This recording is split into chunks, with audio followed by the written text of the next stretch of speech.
What's up everyone, Purple Doverl here. Have you completed all the quests available to you in Skyrim? Is Mirac's gear just gathering dust in your armory and now you find yourself sitting at home with nothing to do? Maybe you're just anxiously awaiting the release of Apotheosis and need something to tide you over until then. Well, strap on your armor and grab your weapons because we're about to embark on one heck of an adventure with JK's release of Darkend for Skyrim Special Edition.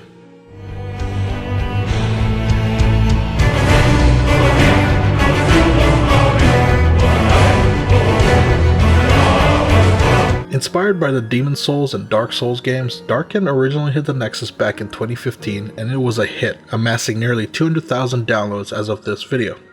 JK finally released the SE version several days ago with a few updates over the old 32-bit version of the mod, but I'll get to those later.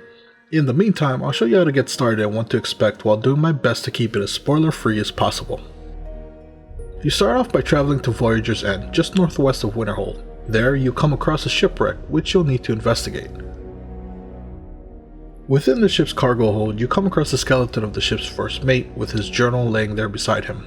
Reading it, you begin to get an idea of what led the ship to its dismal fate, and this leads you to venturing deeper into the hold. There, you'll find an ominous red glow emanating from a strange object, with an eerie atmosphere engulfing the entire room. Activating it takes you to Phalos, where the rest of the adventure takes place. Right away you'll notice something different about this quest. There doesn't seem to be one. Darkend does indeed have a quest, however it doesn't offer any hand-holding by means of objectives in your quest log or quest markers on your map and compass.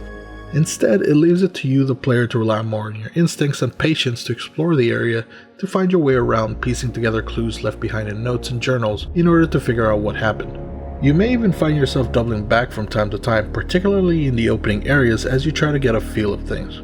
At any given moment, you might think you're making progress only to come upon a locked gate or doorway forcing you to go back to an area that you may have overlooked in search of a key or some other means to make your way inside. You also won't find much in the way of interaction with friendly or non-hostile NPCs in Phalos, at least not yet.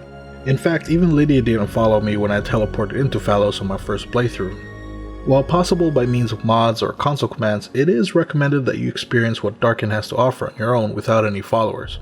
This took me a bit of getting used to, as the feeling of loneliness really started to sink in after a while.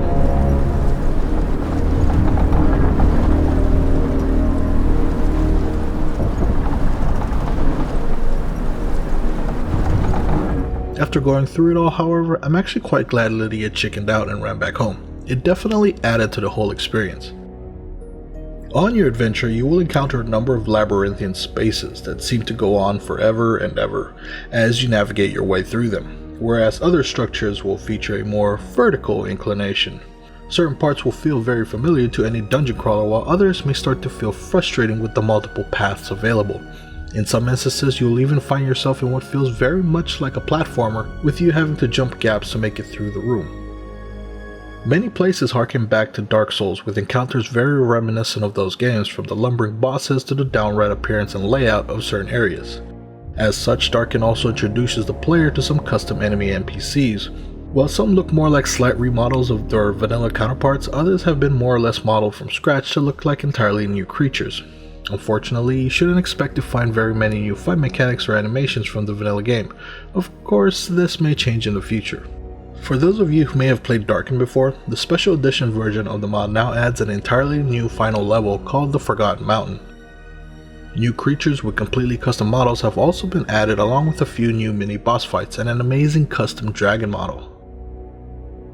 A few minor additions like new interiors with hidden passages and some new custom rings have also been tossed in, along with anything else that JK forgot to mention. There are also a few new custom weapons with custom powers to be found, but I'll leave it to you to find them yourselves.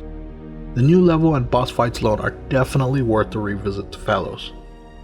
All in all, it took me about 6 hours to play through Darkend. Of course, this isn't including all the time I spent in Breeze Home preparing my gear for the fights. That's the reason behind my character wearing different sets of armor throughout this video. Without giving too much away, you'll most likely want to bring some enchanted weapons and armor to suit the different experiences you will encounter in Phalos. Oh, and don't worry about running out of charges for your weapons. Many of the enemies will drop filled soul gem variants that will allow you to recharge your weapons as you progress. Just bring a few with you for the start though. At the end of the day, Darkend is a fun little addition to your Skyrim playthrough when you want to take a break from the vanilla quests and just want something different to do. If you want to give it a try, look for the link in the description below. To take things to a whole other level, you may also want to consider some combat AI mods and maybe even a dodge mod. Anyway, I hope you enjoyed this look at Darkend for Skyrim Special Edition, and I'll see you in the next video. Peace.